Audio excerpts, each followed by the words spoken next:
Hello. What's going on, everybody? Welcome back to another episode of JohnnyVTV Live. As always, I'm JohnnyVTV, and I'm joined by a couple kick-ass co-hosts. What's up, boys? How we doing there, John? John, did you take Burns on the under for walks today? Dude, I probably would have lost. I got to be honest, dude. I was looking at Corbin Burns, and he was one of those guys that, like, I had a set amount of power arms that I circle my calendar for every week, and he was one of them.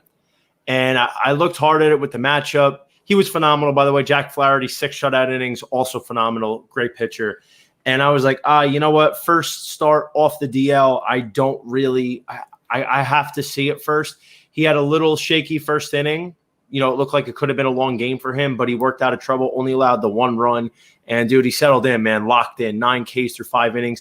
Issued his first walk with after what, 58 strikeouts? 58 strikeouts. I believe. New record. I mean, dude, you're running out of things to say about a guy like Corbin Burns. It was a great start, first start back from being injured after he had that blow-up week against the Marlins where he just completely melted down and lost me what was basically a virtually locked strikeout over. But speaking of Marlins, we have a very special guest, writer of the Miami Marlins. Let's bring in Tyler Wilson, a.k.a. the King of Buffalo. Is he ready? Oh, where's he at? Hey, how's it going, guys? How are you guys? What's going on, Ty? How you doing, man? Hey, I'm doing pretty good. I'm actually stuck in traffic coming back from Atlanta Braves game, so it's good to see them take the L. The NL East is just getting tighter and tighter as the season continues, so someone's got to pop out. Maybe it's going to be the Marlins again. I'm thinking, man, like I was it's funny you mentioned that because honestly, coming into this season, I really like the Marlins. Like on their over for wins, I had them on the over. And I actually, out of the entire NL East, I only had one team going under this season, their win total, which seemed very high. That was the Atlanta Braves. So where are we thinking that the Braves are going to finish? I did not like their pitching. Their lineup is obviously one of the best in baseball, but their pitching is a big question mark, especially with a couple really good guys at the top of their rotation, but, you know, fighting injuries. And it's kind of amazing to me that you kind of have Acuna on a great deal. You got Freeman that's not making an insane amount. Albies is the same way. It just really started paying Ozuna. So where's the money exactly going for him? You know, you got a player like Will Smith that pretty much blew the game today, letting him end back through the ninth. You got Luke Jackson, Logan Webb. I'm curious on the Atlanta Braves have a competent team, but it just looks like they're not spending where they need to address situations. Charlie Morton, he was a stud back in the day, but is he really that good right now? Is he going to be your third best starter? You know, Max Fried and Anderson, eventually Mike Soroka is going to be back, but I just don't think they're top heavy enough to be able to manage to pull this division off, especially as competitive as it is. I mean, you're just looking at a team. You got Max Scherzer over there on the Nationals. You got an elite rotation in baseball right now with the Marlins being Sandy Alcantara, Trevor Rogers, and Pablo Lopez. Nobody really wants to see them at all, but their bullpen themselves is pretty questionable. What do you think? I mean, obviously, Morton, they kind of got him thinking he'll be postseason, for the big guy in the postseason, but they got to get there first. Marlins, you mentioned their pitching is very good. What do you think is their biggest weakness at this point? And is it just, slumping guys, or are they going to have to go and get some external help, which typically they don't do, but we did see them do that recently? I'll throw this one out there. I think the biggest Marlins obstacle is actually going to be the Marlins front office itself. They made signings like Adam Duvall, where they wanted to be the right fielder every day. They're going to have players like Asan Diaz, but he's going to be there for a little bit. Jazz Chisholm will take over, but they're not wanting to spend money because they actually don't really view the window as right now. The window actually would really start next year whenever they got players like Sixto Sanchez up, ready to go for a full season, not on the innings limit. Edward Cabrera, there's plenty of more studs down there that are going to come up and take these veteran spots. That's going to open up a lot of cap space to actually pay a lot of the players that they need to. So actually the Marlins' biggest obstacle is going to be the front office, because they're not going to be buyers at the deadline. They might be budget buyers. They're shopping at the Dollar Tree, but other than that, it's not going to be much. But it's probably going to be the bullpen. 100%. You're already seeing their marquee signing was Anthony Bass. A lot of Marlins fans just say take away the B in his last name, and that's exactly what he is. So I think it's going to be the bullpen. It's going to hold him back, and also just this cold streak hitters. Corey Dickerson, he's hot right now, but he's not going to be hot forever, as he's been his whole career. And Adam Duvall is the same way. He might hit a home run one day, but the next 3 games he's going to strike out 10 times. What is the Miami fan base's opinion on the Derek Jeter regime? Obviously, last year, Took the question right out of my mouth, Nick. I don't think Jeter had any plans to go to the postseason last year, and I think maybe he was upset about it because it kind of hurt them in the draft here. But what is the opinion of Derek Jeter for the Miami fans, and is it basically another Anthony Bass situation? They love Derek Jeter and what they've done so far. They've seen that the progress that the team is making in the development of the youngsters, which is very important to them. The Marlins fan base, they really love that. The problem is now we're going back to the Jeffrey Loria times where, hey, look, you got these young studs, but are you going to surround them with players to raise the salary, or are you going to continue to try and do budget deals? And that's where the fan base is really at right now. Is Jeter going to indeed spend on the Miami Marlins, knowing that they're not going to make that much money back? Is he willing to invest in this team long term, or is it going to be one of those things where you're going to have great players like JJ, but they come up, Max Meyer, and then as soon as they're free agents up, you're going to be trading them away? You got a lot of Marlins fans that have been burned so many times by buying jerseys, they just don't want to be burned anymore. So their timeline on Derek Jeter is probably they're going to make their ultimate decision probably in 3 years, I think, after we see all the young players come up and see, hey, look at these guys, they're rock stars. We need to pay some players to surround them with the older veterans, and that's where they're going to find out whether indeed they fully support them. But all in all, right now, they are liking the Derek Jeter regime, just doing what they're supposed to do, tank all the way. If you're going to be bad at baseball, you might as well be one of the worst to try and get game changers at the top of the draft. So that's the Miami Marlins way so far, and it's working out pretty well for them. They're doing really good in the international signings and just in-season trades. That's how we acquired players like Jazz Chisholm. So the fan base loves Derek Jeter for now, but they will very quickly turn on him. Now, that being said, King, with the trades and whatnot, do you see them selling off pieces potentially at the trade deadline? Do you really see them being sellers? 100%. Jesus Aguilar has 1 year of arbitration left. I think if the right pieces come there, they'll be willing to trade him. They got another guy, Lewin Diaz, sitting there in AAA, who's ready to play first base. He's an elite defender. He's not Jesus Aguilar, who's currently leading the NL in RBIs, but he can potentially be something like an Evan White almost, but a better hitter. Corey Dickerson, you can see be traded. I think they will be sellers at the deadline. Like, I brought this up the other day on my Twitter feed, and Marlins fans weren't too happy about it. But I'm not entirely for certain any of the starters are safe besides Sandy Alcantara. I don't think Trevor Rogers is safe, but I mean, he's having an amazing season. But Zach Gallen was too, and they immediately flipped him over for a starting everyday player because that's their mindset. If they can trade a starting pitcher for an everyday player, they're going to do it every single time. So you just never know with them. They will trade anyone. No one's untradeable, probably with the exception of Sixto Sanchez and Sandy Alcantara right now. Hey, Tyler, so it's interesting you just said that. With Miami's organization, it is the definitive that nobody's untradeable. I mean, everybody always talks about it from a few years ago. Think about the outfield they had. They have Marcell Ozuna, Giancarlo Stanton, and Christian Yelich anchoring that outfield.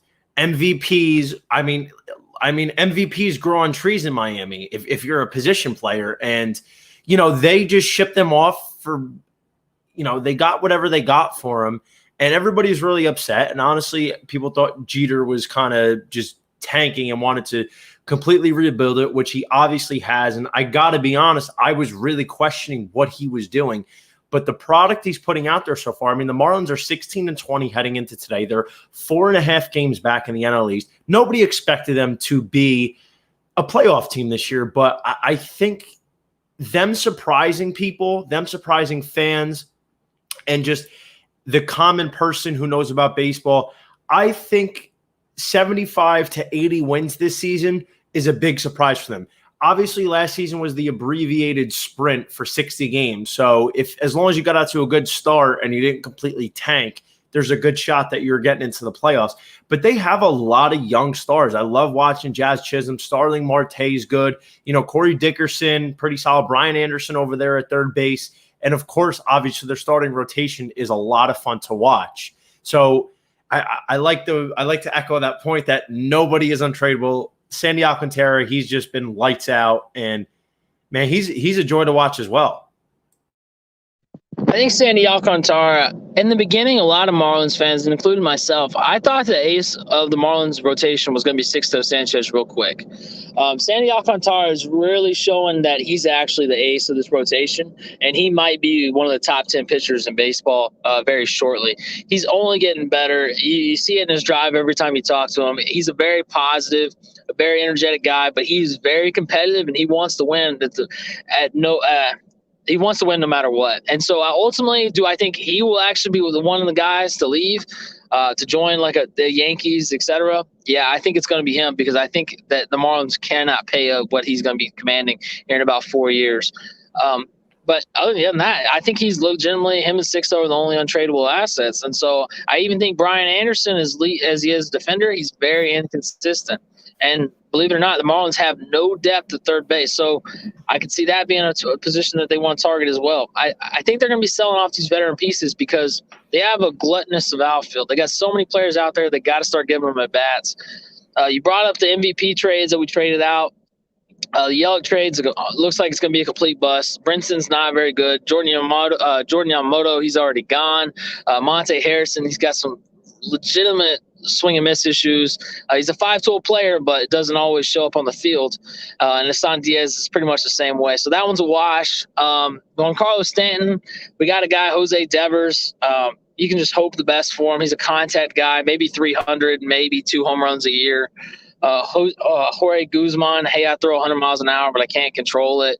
Marcell Ozuna was literally actually one of the only things they got back, and that was Zach Gallen, which was flipped for Jazz Chisholm and Sandy Alcantara. So all in all, their trades in the very beginning was very questionable in the assets they got in return. But ever since then, I think that they've only hit in stars, with the exception of the Victor Mesa signing, Victor Mesa Jr., who were marquee signings that they went with instead of other stars. But they don't look like they're going to turn out too hot. But I will say this, watch out for Victor Mesa Jr.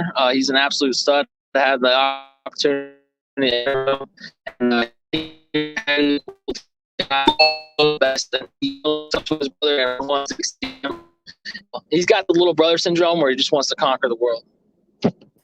What's Donnie Baseball's mindset here? Obviously, he's the winningest manager in Marlins history, but is he in this for the long haul? Is he okay with knowing that, hey, I'm probably not going to be going for it this year. It might be another 3 years or so before we're ready to win. Obviously, he's collecting a big paycheck, so he can't complain there. But what do you think his mindset is here moving forward with this rebuild? So he's not signed to next year. He has made it sound like he's just kind of there on the fence, but ultimately it's going to be a front office decision. And I honestly would have to say, I think Don Mattingly has a 50% chance of not being the manager next year. Just because they're kind of wanting to bring in their own guys. They got a guy, James Rosen, the bench coach. He was the Minnesota Twins offensive coordinator when they began going on their slugger syndrome.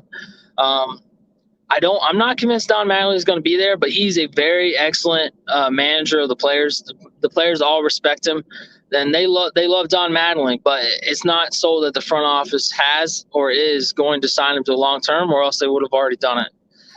But he himself, he has said that he wants to continue managing in baseball. So could he replace someone like Tony La Russa in Chicago? Absolutely. And I actually do think if I was a betting man and you threw some good odds on the Chicago White Sox for Don Mattingly, I'm taking it. Tyler, let me ask you a question. So you just alluded to that you don't think Don Mattingly is going to be there next year. Now, with all the excitement and the young talent that the Marlins have, but your thought that they're going to be selling at the deadline and trying to get rid of some of these guys like a Jesus Aguilar with arbitration right around the corner. What's Miami's 3-year plan to really get back in contention? Because the NL East is loaded and there's a lot of young talent. There's a lot of teams that you're going to have to be fighting off. And the NL is much more competitive than the AL at the moment. So it's not just the own division that you have to get past. It's the entire conference. So what are they going to do over the next few years, aside from trade a few pieces? Hopefully you get a guy like Sixto Sanchez coming up, and he's going to become hopefully what they were looking for to really hold it down and become a team to be reckoned with? So their window has always been around the 2022, 23, 24, because what they want to see is Jacob deGrom's always going to be a stud. So as the years continue on him, continue on Max Scherzer, you're starting to see the window where in the NL East will kind of open up in the 23, 24 range as the young stars in the division get older, with the exception of like players like Acuna and Soto. So they're kind of hoping that they can have all these players developed good enough, like J.J. Bleday, players like Peyton Burdick, figure out Brian Anderson, sign a catcher. They're just trying to almost wait it out and have a Tampa Bay Rays mentality where, look, we have all these players on a cheap deal right now. We're going to sign some big players, and then they're going to be able to push us over the edge. So it's almost their 3-year plan right now is tread water, and if the opportunity arises, we might be able to be in business. But I think that's going to be kind of what they're at right now. They're going to figure out which players are going to be a part of their core in the next 3 years. And once they have that core, then they'll start selling off the other pieces to build the best team possible. So you saw the World Series in 97 and 2003, and the team was immediately disbanded. I think this Marlins team will be a little bit like that. I think they'll have about a 3-year window of elite competitiveness, and then it's going to blow up and it's going to restart all over again probably. So you think they'll be making, once they have that core intact, they're going to be making one of those big time acquisitions to get that solid anchor, middle of the lineup guy that they desperately need, or that star-studded Tyler Glasnow type of pitcher at the top of the rotation to go along with the Sandy Alcantara and the Sixto Sanchez? Absolutely, no doubt. I think that's exactly what they're going to do. I actually think they're even bidders in the Wilson and Contreras play if the price is right. Anyone's available for the price is right. They'll buy anyone if the price is right, and they'll sell anyone if the price is right as well. So, but no, that's exactly what they're going to do. They're trying to find their core, and then once they have that core, then they can start making the push. But if you don't find the core first and you just buy players, then that's not their mentality. They have to know who they have, and then they'll build around those pieces, because they can't flop like the Marlins have done so many times where they just sign random players and hope for the best. They want to see who's there first, and then they'll invest money into the team. At least that's what Jeter and owner Bruce Sherman has always reiterated to us. Now, Tyler, don't you think that, with all this uncertainty going on with the franchise, that it would be best for the franchise, even in a rough patch, to keep somebody like Donnie Baseball around? And not only because of the stability he'll bring, but also because of the baseball mind that he is, not necessarily like all these managers are nowadays. I want to make sure I say I love Don Mattingly. I think he's an excellent manager. It's just the Marlins front office, I think, may look in a different direction. They do. There's a little bit of I actually don't think a lot of times they're on the same page as well. So there's actually a little bit you can see it a little bit sometimes when they make a move that he's not really too fond of. I think there's a lot of moving pieces in the Marlins front office. It's not really traditional. Like the general manager is not really the general manager. General manager is actually the head of player development, Gary Denbo. So I think Mattingly is a great manager. He's an excellent player manager. I'm just not entirely certain what direction that the Marlins want to go in yet. Do they want to bring in their own guy? That's potentially been said a couple times. It's really tough to tell, but Don Mattingly, I think he wants to be there. It's just a matter of whether or not the Marlins want him there. From what you've seen this season, who do you think is going to be the team to beat in the NL East? Obviously, it's very close. Everyone's bunched together right now. Not too many games have been played, though. So from what you've seen, or obviously haven't seen every team yet, but what are you expecting here to play out down the rest of the summer? My rule is I don't bet on the Mets to win the East until they've actually done it. So I'm going to go ahead and rule them out. The Phillies, I like Aaron Nola and Zach Wheeler. I'd be intrigued if they decided to add another player on that. I think it's actually the Phillies. I really like that Phillies roster. They have a lot of holes, but every single team in this division has holes. So I think, to me, it would be a Mets. It would be a Phillies bet, and it's just due to the fact that I don't think the Braves necessarily have the pitching or the bullpen to be able to strengthen up. But I do think, no matter what, I think it's going to be probably 3 teams that are within 2 games within each other to actually win this division. I think it's going to be extremely close, and it's going to run down to the very end. Well, I got to say about the Mets, I actually put money on the Mets to not only win the division, but the World Series. The odds were pretty solid. So I'm going to have to Would have been great if Jared Kelnick was debuting for the Mets tonight. No kidding. Right. I would have. I definitely got to disagree with you on there. So hopefully you're wrong. But honestly, I think it's going to be a Mets Nationals and Phillies series, or and Braves rather. Excuse me, dude. I don't believe in the Phillies, man. I really don't. I just I crossed that out. I meant to say Braves there. That was you know what, man. The Phillies have so much talent. They do, but they can't deliver. Like they can't get it together, right? Yeah, they can't deliver. I'm not sold on their lineup. You're getting good starts from the kid Zach Galfin. Zach Wheeler's been very good, and of course you got Aaron Nola. That's one of the top pitchers in baseball. Top pitcher. Yeah, exactly. But it's just something about the Phillies. On paper, they've had a good roster. They've had a good roster for a while, but it just doesn't click with me that they're a team that's going to win 90 games and win the division. It just, for whatever reason, I just don't see it. It's more of a gut feeling and an eye test with me. I mean, all the good rosters in baseball on paper, it doesn't mean a thing. I mean, that's exactly how the Oakland A's and the Tampa Bay Rays have been able to get to the playoffs for the last few years. I think you just said something really important. You were like, the Phillies, they always have this roster. It looks really good, and they always kind of fall apart. I can literally say the same exact thing about the Mets. Wow, look at this team. They got Michael Conforto, Pete Alonso, Francisco Lindor, and all of a sudden now they're out of the playoffs. So that uniform is cursed, though. That's a difference.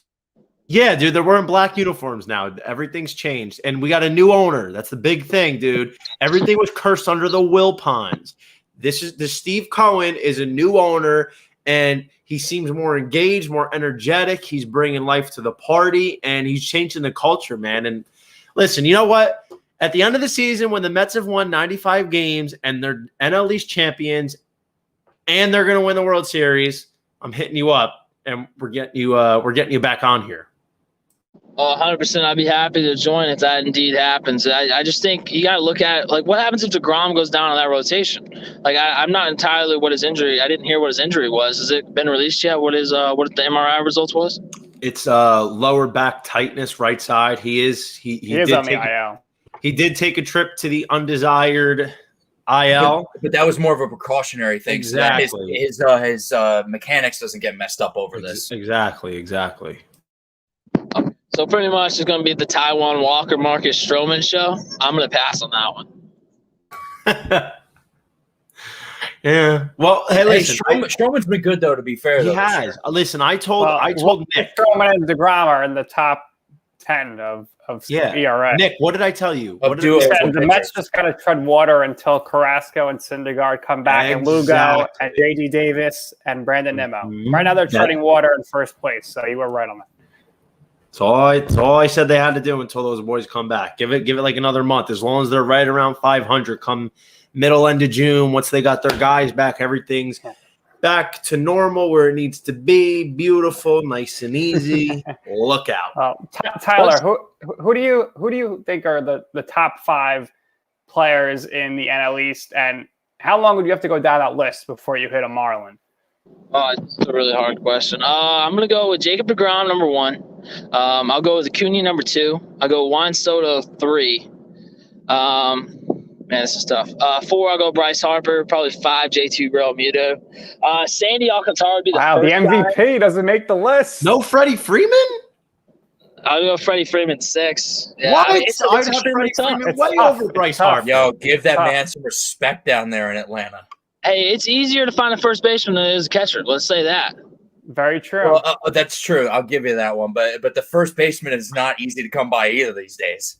I got Jesus Aguilar making $5 million. He's hitting, almost 300 with 29 RBIs. So you barely get those though. That you got lucky there. Is it luck? I think I can find first baseman anywhere. I can trade for one. I mean, Mitch Moreland's probably going to hit 30 dingers this year. I mean, Freddie Freeman's great. Don't get it wrong. But Freddie Freeman's contribution at first base is not, I don't think anything you can compare to JT Realmuto at catcher. I mean, I just think catcher is so valuable of a position. I think JT Realmuto is just so much better than everybody else. I feel like it's too big of a gap for me at catcher position. But I think Freddie Freeman deserves to be 6. Is Scherzer 7? Where's Scherzer? I think Scherzer has the respect at 7, 100%. I mean, this is where it gets really bumpy. Like, you can go Scherzer, do you go a player like Then do you go Aaron Nola? I don't know. Maybe. Is Sandy Alcantara better than Aaron Nola? Very much, possibly. Who would you guys rather have, Sandy Alcantara or Aaron Nola? Zach Wheeler. Sandy Alcantara. I mean, I might rather have Aaron Nola right now just because Sandy's looked really good, but I need to see more of it before I commit to him because Sandy could be there, but he's got to keep doing what he's doing for the rest of this season and then next season before I throw him into that category. I mean, the NL East has some elite standpoint. They have some elite pitching in that division. We haven't even brought up Francisco Lindor yet. Like Michael Conforto. Like I mean, the Mets do have an excellent roster. So Michael Conforto, I think, would be on that list as well. You got to put Francisco Lindor. It's a tough. I think it's NL East is loaded with talent. They just all have one big question, like, hey, what are you guys doing with your bullpen? You know, why are the Phillies throwing out Brandon Kinsler? Like, it's just a lot of question marks I got there. Over under 4 years before Trevor Rogers is traded from the Marlins. And how about this one, too? Why don't we throw the Red Sox closer in there, whose name escapes me, Matt Barnes. Why don't we throw his arm in there to trade to one of the NL East teams that we get prospects for? I'll gladly send him. I'm secretly making Red Sox World Series bets every day instead of buying a cup of coffee. So I'm going to have way to be. Like, I'm going to continue to do that at 20-1. I just think the value's there, the roster's there. I'm going to keep doing that. So I hope that they're buyers. Over under 4 years, Trevor Rogers. I'm going to go under just because I do believe that the positional player that they can get for him will be a very good player. Because, I mean, you could even look right now. I think that there's a lot of questions you could have right now. Would you trade one up? So I'll say under on 4.5 years. So that's actually a great lead into our next point. In honor of you, but also because I am actually on the Gambling Guinea today. We'll do it a little early. I had 2 bets for today. The White Sox first 5 -130 against the Minnesota Twins. They hit. And guess what? The White Sox are now 23-5-7 or 23-4-7 in their first 5 this season. That is by far the best mark in baseball. And the second play is the Marlins first 5 -130 at the Arizona Diamondbacks tonight. Coincidentally, the boy of the night, the emerging star of the night, one Trevor Rogers, starting pitcher, Miami Marlins, brought to us by our friend Jay Hen over at Emerge Marketing Strategies. Trevor Rogers, I think tonight, how are we feeling about this? I think against the Arizona Diamondbacks, he is going to shove. 6 innings, 1 run, 7 strikeouts, 3 hits, 1 walk, and a big fat W for the Marlins. Ty, what are we feeling? I like to say that Trevor Rogers is kind of like a big dick pitcher. He just shows up to games and he just kind of flops them on the table. He's like, hey, he's like a quarterback. You got to hit it. Oh no, we don't know what happened. We know Tyler. That's how you do it. He's like a quarterback with big dick energy. Yeah, dude. Honestly, that was amazing, man. Yo, Tyler's a lot of fun, dude. Here we go. He's coming back. Here we go. Ty, you cut out at the most opportune time. You just left it all out there. You're talking about the big dick energy that is Trevor Rogers. Please continue. Yeah, so Trevor Rogers, he flops his dick on the table and he says, come get it. And 9 times out of 10, they don't. He loves competitiveness. He wants to go out there and dominate. In his mind, he thinks he's the number 1 ace on the team. So I think I agree with you there. I think he will come out there. You're looking at I will say this, just so you guys are all aware, he does have an inning limit this year of 150. Just so you guys are all aware. So 6 innings is kind of like probably their cap was what they'll do. That's almost on all their starters. So 6 innings is probably their cap. But yeah, I think about 7 strikeouts I think that's fair against this Arizona Diamondbacks teams. I didn't get a chance to look at how they do on lefties, but if you guys happen to have that, I'd be interested. But I think he comes out and he has a great game today. Tyler, why are you the king of Buffalo? It's important. Are you from Buffalo? I'm actually not from Buffalo. I actually got the name from a kid in a summer camp for runaway children who eventually he said, you are now the king of Buffalo. He christened me on that day. And and so I decided this will be my Twitter name. Love that. Well, Tyler Wilson, Well, we that's a really whole story. appreciate you stopping by today. It's been an absolute pleasure. Definitely want to have you back on soon to talk more Miami Marlins baseball. Sorry, I'm not drunk yet, but it sounds like it. Definitely want to have you on to talk more Miami Marlins baseball. Really appreciate you joining us today. Absolutely. Hey, no problem. Hey, thanks for having me on, Johnny. I appreciate it. Kyle, Nick, it was great talking to you guys. And, I look forward next time when I get that direct message. I'll happily jump in anytime and give a little bit of Mets slander so we can keep on this Phillies divisional bet. So, Tyler, absolutely, man. with Thank you brother. so much. Really appreciate the time. Hey, thanks, guys. Have a great one. You too. Take it easy. Man, what a guest, dude, huh? That was a great. lot of fun, man. That was Tyler, great. dude, I love it, dude. I love it. I can't wait. We got to have him on more, especially as the Marlins keep surprising us. I think they're going to be really good going forward. It's just about what they sell going off at the trade deadline. Exactly. So let's wrap up the rest of our baseball stuff before we touch a little bit on the NFL. The Oakland A's threatening to be on the move. We've seen this move a million times by other franchises. They're threatening their home city. Mitch Moreland's going to hit 30 home runs for them. I'm sorry, I wasn't finished. Okay, great, thanks. But they're threatening their city to get a new ballpark, and it doesn't look like the city wants to give it to them. So they're saying, fine, don't give it to us. We'll peace, and we'll go somewhere else. What are we thinking? Is this just a negotiation strong-arm tactic? Nick? Viva Las Vegas. Here come the Las Vegas Athletics. They're going to follow the Oakland Raiders to Las Vegas. It's going to happen. I think we're going to wait 4 more years here, wait till the lease runs out at the Oakland Coliseum, which is an absolute dump. I mean, if you go to the bathroom there's troughs. You don't even have urinals. It's the most disgusting thing ever. This is the MLB told the Athletics start looking to relocate because they're trying to put some pressure on the government officials in Oakland to actually fund a stadium and build a stadium. At this point, they're the only team in Oakland. The Warriors of Golden State have moved to San Francisco. Obviously, the Warriors moved to Las Vegas, and this is it. They want to keep the team in the West. They're going to Las Vegas. Don't tell me about Montreal. It makes no sense. We have to do a realignment then for Major League Baseball. They're not going to Canada. And think about if you were the owner of the Athletics, where do you want to move and live? I think Las Vegas is probably the spot where the Athletics end up, unless, of course, the pressure is put on here properly and the government officials say, all right, we're finally going to cough over the money and build a stadium, which is about 30 years overdue. That's an amazing point, actually, Nick, because I like that. Let's pair the 2 Oakland teams together. Let's get them to Vegas. The market's going to be huge. I mean, I can't even wait. Like, I hated that the Raiders couldn't have fans in their opening stadium at the Death Star. And the Super Bowl in Las Vegas is going to be It's going to be amazing. So, let's do it. Let's fund an indoor stadium at Las Vegas. Let's get more people there. It's going to bring in more attention, more eyeballs, more money, most importantly. And I mean, it sounds great. Listen, build an indoor stadium because it's way too hot in the middle of the summer to be playing baseball outside at 115-degree dry heat. So who knows? Maybe Mark Davis can make some contributions. You never know.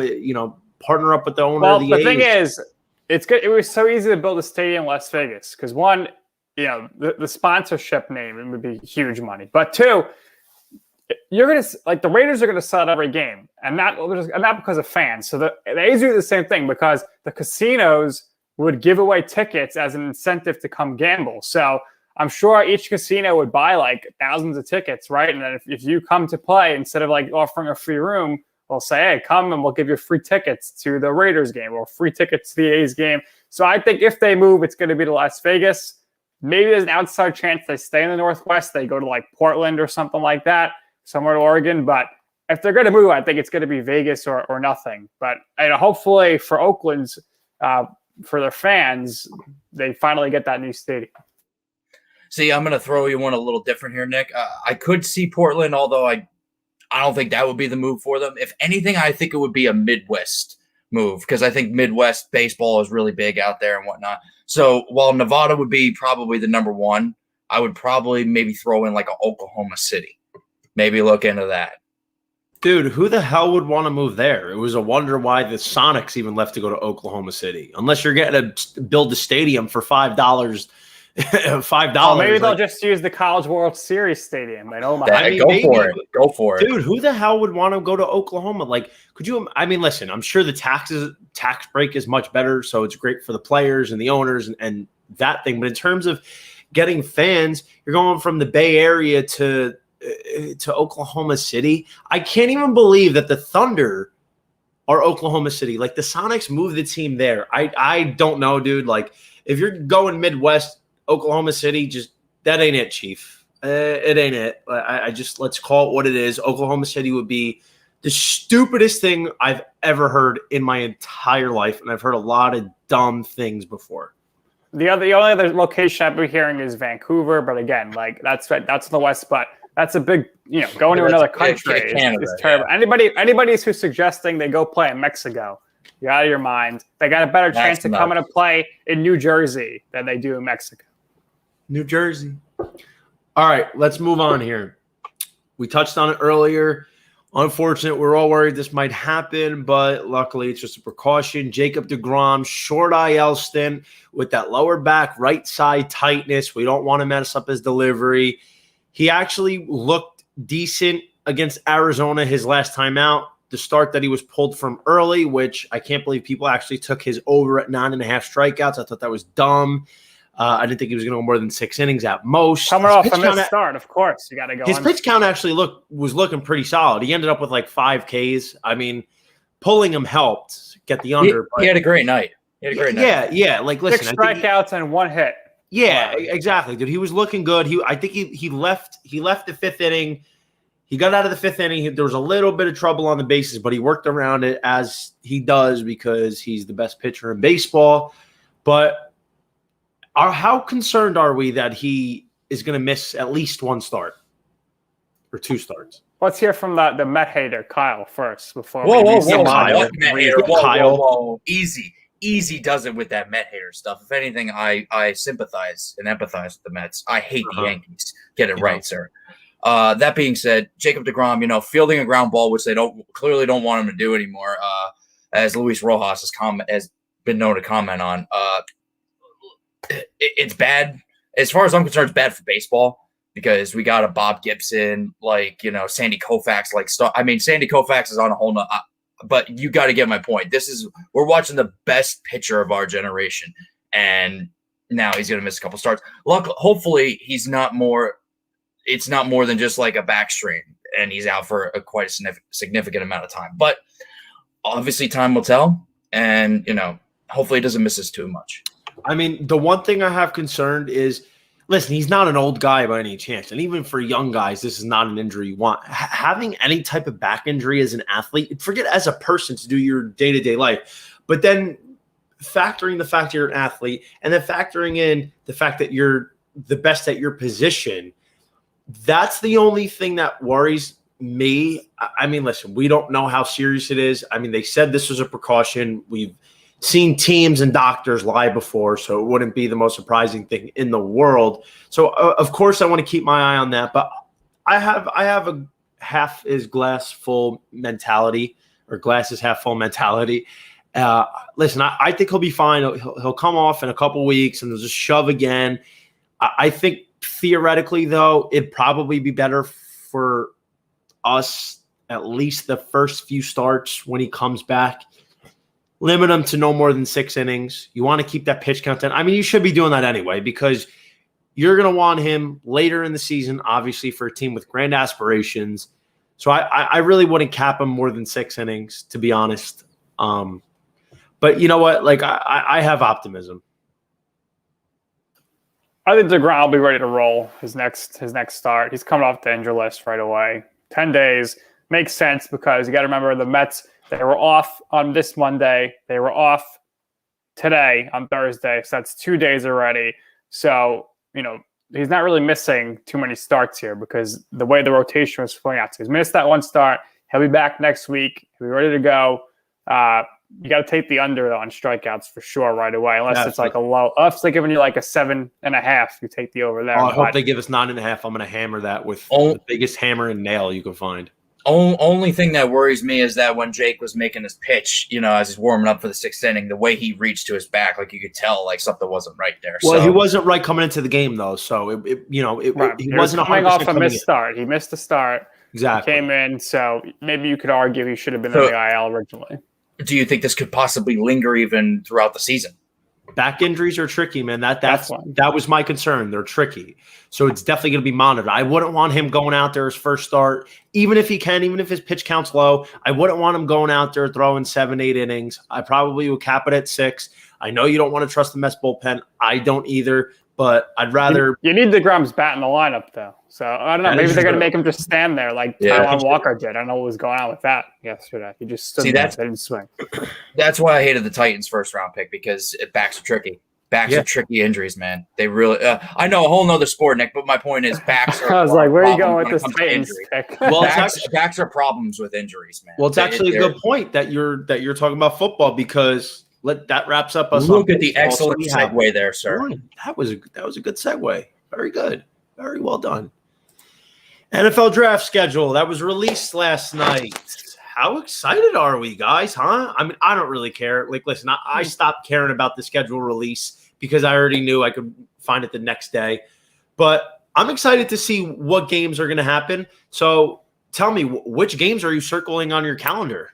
Just the Super Bowl. I don't really care about the regular season matchups. No, I want to see Darnold and the Panthers versus the Jets week 1. I think Darnold's not going to play that great, but the Jets are going to lose. And watch Darnold go for 4 touchdowns now. And then I'm not looking forward to these.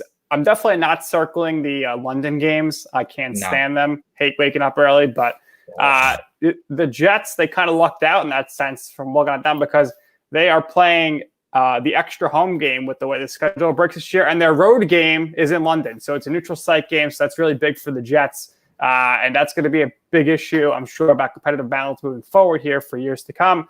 But other than that, nothing is really leaping out to me, because it's too early to say, oh, this is going to be a big game, because you just don't know what's going to happen. But I think we got the Bucks and the Cowboys. So it should be good to see. It should be good to see Dallas lose right away. But it's going to be miserable that those 2 weeks leading up to the game, hearing about how this is the year the Cowboys are going to win the Super Bowl and dethrone the Buccaneers and the Bucks. Everybody's back, so you got to make them the favorites, even though it's not very likely, because it's very tough to repeat champions. I'll tell you what I'm looking forward to. Sorry, John, I didn't mean to cut you off there, but I'm really looking forward to that Tampa Bay and New England game, man. I'll tell you what, everybody's talking about the razors that are going to come out, all the daggers between the two of them. I just can't wait to see some good football, man.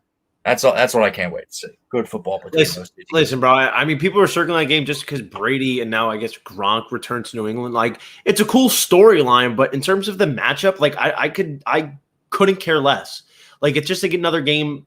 It's just another game for me as a fan to watch. Like, it's only the storyline that's cool, in my opinion. I mean, the actual game, of course, you're going to want to see how it goes. But the Patriots, although they've made some nice offseason acquisitions and it looked like they had a good draft, and the Bucs are the defending Super Bowl champions, bringing everybody back. Yeah, I mean, I don't know, dude. It's going to be a good game, I would think. But, like, to me, it's not like a top 5 circle calendar game. It'll be a good matchup.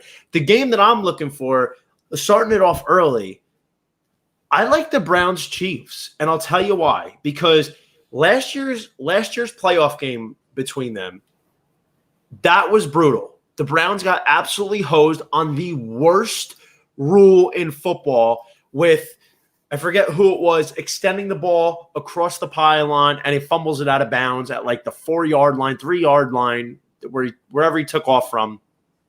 And the Chiefs get the ball. That was right before half. That was going to swing the whole game. Mahomes ends up missing that game. I don't like that rule. I think it's stupid, and I think the Browns are not going to forget that. They've bolstered that defense. They added Jadeveon Clowney. They have a very young, savage core of guys led by Myles Garrett. Now you throw Clowney on the other side. I mean, their offense, you're going to get Odell back. Nick Chubb, Kareem Hunt, Baker. Odell's going to be tremendous this year. Yeah, listen, dude. Baker Mayfield doesn't have to be the next John Elway. Baker Mayfield has to be the captain of the ship that doesn't make too many mistakes. You know who Baker Mayfield has to be? Bernie Kosar. You know who Baker Mayfield has to be? Bernie Kosar. Eli Manning. No. Yes, but he has to be Russell Wilson of 2012, 2013, 2014. Just sit back, make a couple plays when you're called upon. Don't throw the game away for us. Let the running game and let the defense take care of business, because guess what? This division is wide open, and that game against Kansas City is going to mean a lot come January. Yeah, it's going to be interesting. It's going to be a lot of sloppy play the first month of the season because teams are going to take it easy, long season. Also, again, with the lack of preseason games, we don't know how training camp's going to be, but it's going to be different. And we already saw our first wide receiver change his number. Sterling Shepard's going to run number 3 this season. I did not see that. I missed that. Wow, did he buy out all his remaining jerseys too? Or was that not really he didn't have to worry about that problem? I got to be honest, dude. I mean, I would hate to waste money on a jersey on one hand when a player changed it, but on the other, it's almost like a novelty at that point. Like, to me, that's cool. Like, oh, if I own a Sterling Shepard 87 jersey, like, that's a novelty. Well, how many people own multiple Kobe Bryant jerseys that are Laker fans? Right. They probably have both. So. I mean, Kobe, yeah, exactly. Kobe's a legend, but then, like, you know, a giant legend, I mean, it'll be a little bit harder to find. Like, it's just a cool fan thing. Like, dude, listen. Anybody who buys jerseys on NFL.com is a moron. When you gotta get them from China. Yeah, exactly. You could go get them from China, where they're made in the same factories, and you buy it for $20, even less than $20. So anybody who does that is kind of stu-nod. But no, yeah. Listen, I'm looking forward to the NFL. I just can't stand all the people that's talking about fantasy and Joe Volpe. Soon, no good. Joey. No good. No good. Let's stop. Fantasy doesn't even begin to become a thought until late July, early August. I will say this about real quick on Sterling Shepard. Don't go buy his number 3 jersey because they drafted Kadarius Toney. So there's not a great chance that Sterling Shepard's back after this year when his contract is up. But we will see. But I have trouble talking NFL right now. Was that? Do you think they're going to pass on him versus Slayton? Slayton's on a rookie deal. Slayton's making no money. He was a 5th-round pick. Shepard's his 1st-round pick.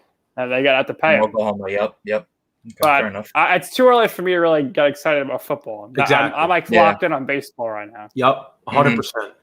So with that being said, let's talk about the final thoughts. I think it's my turn on this one.